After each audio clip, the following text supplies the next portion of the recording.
North Bengal State Transport corporation pensioners অ্যাসোসিয়েশনের মালদা শাখার ৮ম সম্মেলন হয়ে গেল রবিবার।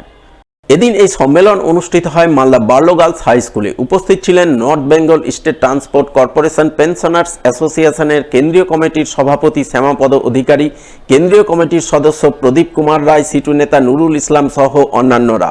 এদিনের সম্মেলনে সংগঠনভুক্ত North Bengal State Transport Corporation Malda ডিপোর ১৭২ জন অবসরপ্রাপ্ত সদস্য মিলে প্রথমে সাংগঠনিক নানান বিষয় নিয়ে আলোচনা করেন। আগামী দিনে সংগঠনের কার্যকলাপ পরিচালনার জন্য ২৫ জনের নতুন কমিটি গঠন করেন। কমিটি গঠনের পাশাপাশি সংগঠনভুক্ত সদস্যরা মিলে তাদের বিভিন্ন দাবি দাওয়া তুলে ধরে সরব হন।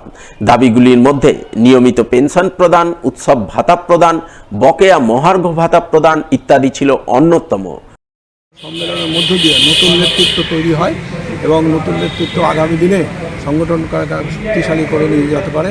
বর্তমান যে রাজনৈতিক অবস্থা, সেই অবস্থার মধ্যে দাঁড়িয়ে সেই উদ্দেশ্য এবং সংগঠনে আমরা সে সমস্ত আলোচনা করে সঠিক জায়গায় যাওয়ার চেষ্টা করব। আমাদের কমিটি গঠন হবে ২৫ জনের। লড়াই আমার যেমন ইন্ডাস্ট্রির স্বার্থে, তেমনি পেনশনারদের নিয়মিত পেনশন এবং সরকারি পাওনা যে টাকা পয়সা সেই সমস্ত দেওয়ার ক্ষেত্রে আমরা সাংগঠনিকভাবে যে লড়াই, সেই লড়াইটাই চালিয়ে যাব।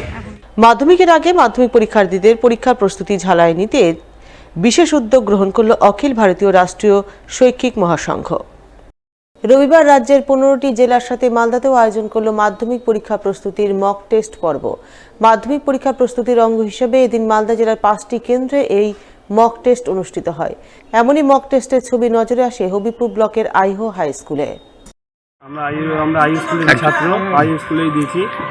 কি পরীক্ষা হলো এটা? এটা মক টেস্ট পরীক্ষা, মাধ্যমিক আগে মানে প্রস্তুতি হওয়ার জন্য একটা পরীক্ষা দিলাম আমরা। কেমন লাগছে? ভালো লাগছে।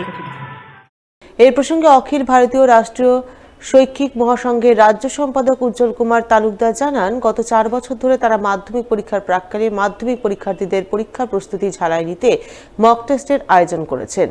এমসিকিউ টাইপের এই প্রশ্নপত্রে মাধ্যমিক পরীক্ষার্থীরা পরীক্ষা দিচ্ছে। পরীক্ষা শেষে প্রতিটি সেন্টারে কৃতী ছাত্রছাত্রীকে পুরস্কৃত করা হবে। অখিল ভারতীয় রাষ্ট্রীয় শৈক্ষিক মহাসংঘের তরফ থেকে হচ্ছে, সমগ্র রাজ্য জুড়ে হচ্ছে, রাজ্যের প্রায় ১৫টা জেলায় প্রায় ৮ থেকে ১০ হাজার ছাত্রছাত্রী পরীক্ষা দিচ্ছে। আর আমরা একটা ব্যবস্থা করেছি, মাধ্যমিক পরীক্ষার্থী যারা রয়েছে তারা তাদের প্রিপারেশন কতটুকু করতে পেরেছে সেটা তাদের নিজেরা যাচ করে নেবে।